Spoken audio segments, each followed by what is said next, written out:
must go hand in hand. So here let's debate on the role of parents and teachers in importing this knowledge.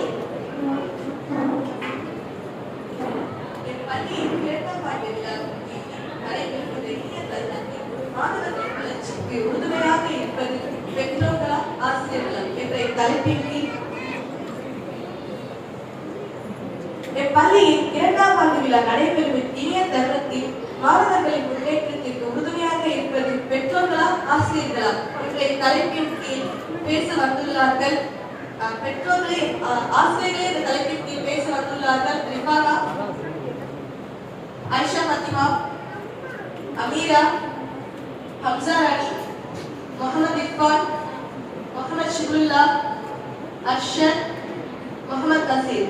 பெற்றோர்களே என்ற தலைப்பில் பேச வந்துள்ளார்கள். அந்நதீரா, அம்மார், முகமது அலி, மஷூரா Fathima, Arafat, Mohammed Murshid, Mohammed SABIC, Asadullah. மாதா பிதா குரு தெய்வம் இந்த வரிசையில முன்னோர்கள் முதல்ல வச்சிருக்கிறது பெற்றோர்கள் தான். அதனால பெற்றோர்களே நீங்களே ஆரம்பிப்பாங்க. மாணவர்களின் முன்னேற்றத்திற்கு உறுதுணையாக பெற்றோர்கள் தான். ஒரு குழந்தை கேட்கவும் புரியவும் கருவறையில் இருக்கும் போது கற்றுக்கொள்கிறது. அந்த குழந்தைக்காக பெற்றோர்கள் துவா செய்கிறாங்க. இதற்கு உதாரணமாக இமாம் புகாரி ரஹ்மத்துல்லாஹி அவர்களை எடுத்துக்கொள்ளுங்கள். கண் பார்வையற்ற இமாம் புகாரி ரஹ்மத்துல்லாஹி அவர்களை அவர் தாய் துவா மூலமாகவும் ஊக்குவித்தல் மூலமாகவும் உலகத்திலே தலை சிறந்த ஹதீஸ்களை வல்லுநராக ஆக்கினாங்க. இது ஒரு பெற்றோரால் மட்டும்தான் முடியும். நடுவர் அவர்களே, மக்களை இமாம் புகாரிக மத்தாய துவா செஞ்சார். அவர் சேர்ந்த ஹதீஸ்களை அவர் ஆசிரியர் இமாம் அம்பல் மூலமாக தான் சரி செஞ்சாங்க. நீங்க ட்ரெயின்ல போயிருக்கீங்களா? அந்த தண்டவாளம் தான் பெற்றோரும் அந்த ட்ரெயின் தான் சமூகமும் கற்பனை செஞ்சுக்கோங்க. அந்த ட்ரெயினே ஓட்டுற நபர் தான் எங்க ஆசிரியர். இந்த சமூகத்தை நேர்வழியில் செலுத்துற ஒரே நபர் எங்க ஆசிரியர் மட்டும்தான். அந்த பெற்றோர் இந்த தண்டவாளம் இல்லைன்னா உங்க ஆசிரியர் எப்படி சமூகம் இந்த ட்ரெயினை ஓட்ட முடியும்? நீங்க தமிழ் படிச்சீங்களா? அல்ல அம்மா ஆசிரியர் அப்படிதான் வருது. தமிழே அம்மா தான் முதல்ல சிறப்பு சொல்லுது. உங்கள் ஆசிரியர் இருந்தா அதான் வராங்க. அதானே தமிழ்லயே அம்மா தான் முதல்ல வராங்க. நடுவர் அவர்களே, ஒண்ணு பெருசா ரெண்டு பெருசா? ரெண்டு தான் பெருசு. அப்ப ரெண்டாவது வர எங்க ஆசிரியர் தாங்க பெரியவங்க. இது புதுசா இருக்கு. அந்த ஆசிரியரை அறிமுகம் பண்ணதே எங்க பேரண்ட்ஸ் தான். பேரண்ட்ஸ் எல்லாம் உங்களுக்கு எப்படி ஆசிரியர் தெரியும்? ஏழில் விழிச்செல்வம் கல்வி ஒருவருக்கு மாடல்ல மற்றையவை. நடுவரே, இது திருக்குறள். இது கூட தெரியாதா? இவர் பெற்றோர்கிட்ட படிச்சு பார்க்க கூடாது. என்ன சொல்லக்கூடாதுப்பா? என்ற குறளிற்கு ஏற்ற மாதிரி மிக பெரிய செல்வமான கல்வியை கொடுப்பது எங்கள் ஆசிரியர் தான்.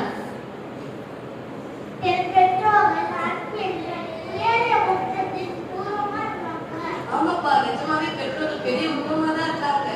ஆமா, அன்பின் உருவமா இருக்காங்க.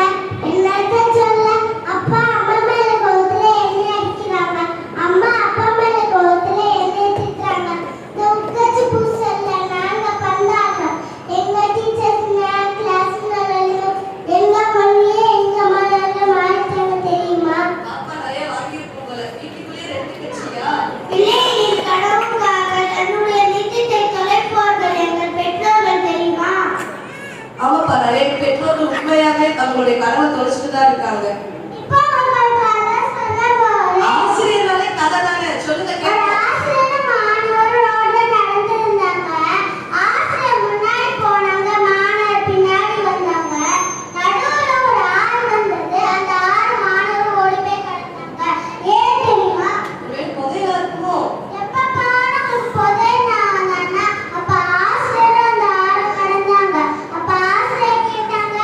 எனக்கு பின்னாடி தானே வந்தா எதுக்கு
கற்களை சிற்பமாக ஆக்குறாங்க என் டீச்சர்ஸ்.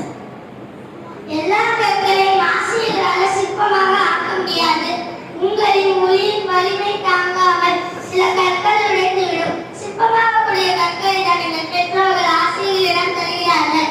உங்கள் ஆசிரியர்கள் அதை நிறைவேற்றுகிறார்கள். அவ்வளவுதான். அதான எந்த கல் சிற்பமாகுமோ அதெல்லாம் செலுத்துறீங்க. நடுவர் அவர்களே, பெற்றோர்கள் அனுப்பக்கூடிய கற்களை எது சிற்பமாகவும் எது தூணாகவும் எது படிக்கிறாங்க தேர்ந்தெடுக்க யார் தெரியுமா?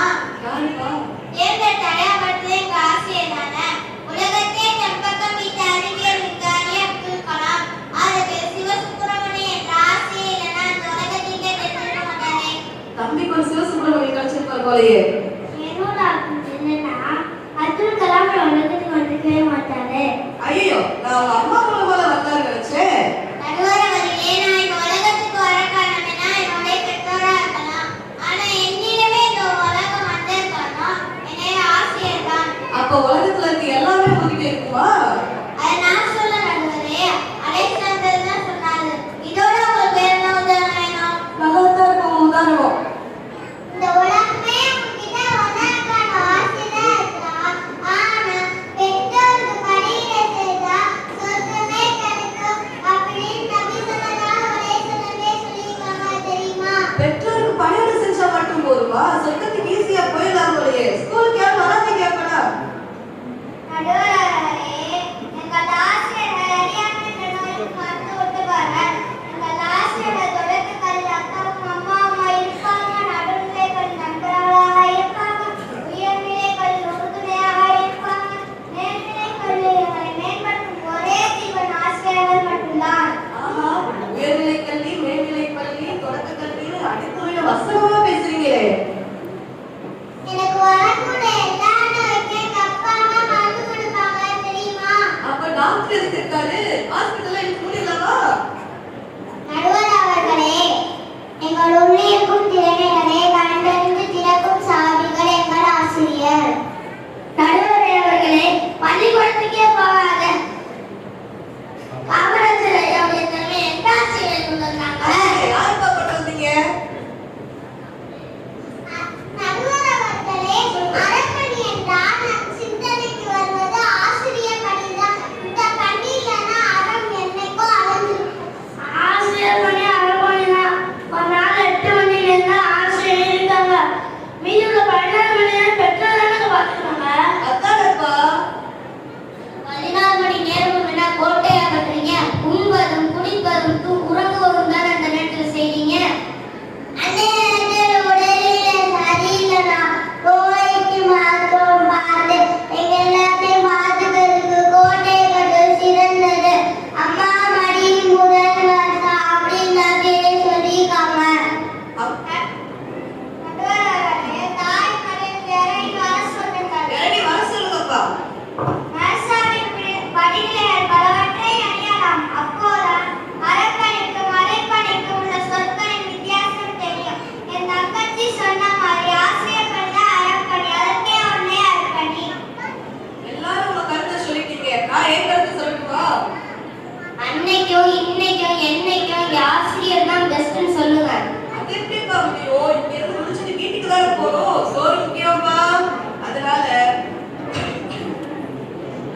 கண்டிப்பான ஆசிரியர், தாயன்புள்ள ஆசிரியர், கண்டிப்பான பெற்றோர் இன்றைய இளைய சமுதாயத்திற்கு முன்னேற்றத்திற்கு மிகவும் உறுதுணையான காரணமாக இருக்காங்க என்று இந்த பட்டிமன்றத்தை நிறைவு செய்கிறேன். அஸ்ஸலாமு அலைக்கும் வரஹ்மத்துல்லாஹி வபரகாத்துஹு.